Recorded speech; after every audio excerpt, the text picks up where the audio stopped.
Hospital আর হচ্ছে বিমানবন্দর, এই দুইটা জায়গাতে গেলে মানুষ কেউ কাঁদে আর কেউ হাসে। কারো আপনজন চলে যায়, কেউ ফিরে পায়। কারো আপনজন অনেক দূরে চলে যায়, থাকতে পারে না মানুষ। আসলে এটা হচ্ছে এমনই একটা জায়গা যেখানে বাংলাদেশের সবচেয়ে বড় বিমানবন্দর হজরত শাহজালাল আন্তর্জাতিক বিমানবন্দর ঢাকা, যেখানে প্রতিনিয়তই মানুষ কাঁদে আবার প্রতিনিয়তই মানুষ হাসে। কথাটা আসলে কেমন হয়ে যায় না, কিন্তু এটাই বাস্তব।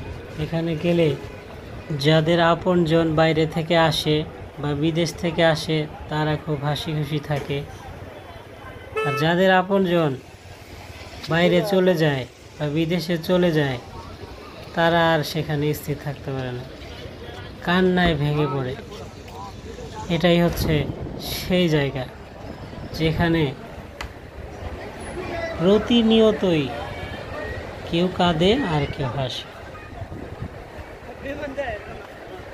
হায়রে নিয়তি, কখন কাকে কোথায় নিয়ে চলে যায় কেউ বলতে পারে না। মানুষ জীবন জীবিকার উদ্দেশ্যে এক দেশ থেকে আরেক দেশে চলে যাচ্ছে, কেউ ফিরে আসতেছে আবার চলে যাচ্ছে। এই জায়গা থেকেই প্রত্যেকটা মানুষ এরকম করেই যাচ্ছে আসতেছে।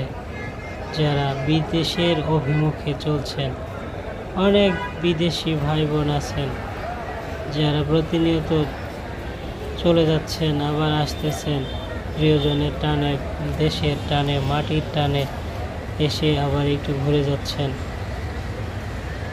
আবার চলে যাচ্ছেন। অনেক প্রবাসী ভাই বোনেরা আছেন। আল্লাহ আপনাদের সবাইকে ভালো রাখুন, সুস্থ রাখুন, এই প্রত্যাশা করি সব সময়।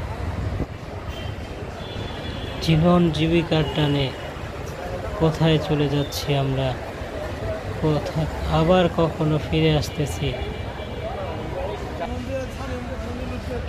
হজরত শাহজালাল আন্তর্জাতিক বিমানবন্দর। দিনটা ছিল মেঘলা,